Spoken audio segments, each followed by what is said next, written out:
Кәсіпкерлерде мемлекеттік тілдің аясын кеңейту бағытында өз үлесін қосып, парасаттылығын таныту керек. Осы ретте өңірімізде алғаш рет парасатты кәсіпкер сайысы қолға алынды. Жобаға Екібастұздықтар да атсалысты.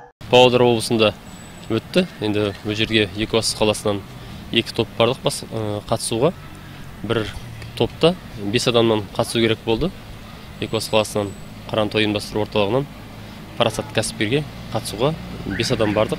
Парасатты кәсіпкер байқауына Павлодар, Екібастұз және Ақсу қалаларынан 7 команда қатысты. Байқау 3 кезеңнен тұрды. Командалардың өнерін әділ қазылар алқалары бағалады. Бірінші кезең таныстыру кезеңі болды. Ол жерде енді 5 минуттық уақыт берілді. Сол 5 минуттың ішінде жаңағы көрініс, қойылым ретінде өзіміздің жаңағы кәсібімізді ашып көрсету керек болды. Екінші бөлім нартәуекел, ол жерде жаңағы орысша сөздер берді, солардың қазақша баламасын тауып, содан сөйлем құрау керек болды. Сол жерде сұрақ береді бірден. Сол 3 бөлім болды, 3 бөлімнің барлығы сол 5 минут уақыт. Соған өзіміз қатысып, топпен қатысып қайттық. Дайындық болды. Бірақ кішкене екінші бөлім, үшінші бөлім кішкене қиындау болды да. Бірінші бөлімді алып кеттік.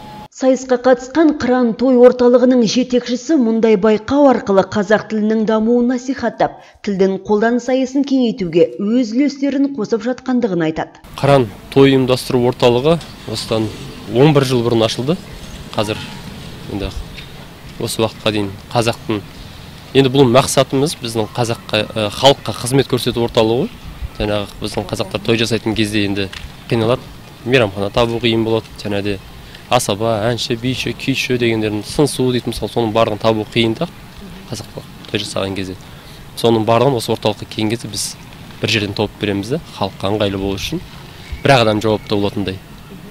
Сондай орталық. Байқаудың қорытындысы бойынша бірінші орын және 100 000 теңге көлеміндегі ақшалай сыйақыны павлодарлықтар иеленсе, жүлделі екінші орын мен 70 000 теңгелік жүлдені Екібастұздық Қыран тобы жеңіп алды. Ал қалған қатысушыларға түрлі аталымдар мен ынталандыру сыйлықтары тағайындалып, алғыс хаттармен марапатталды.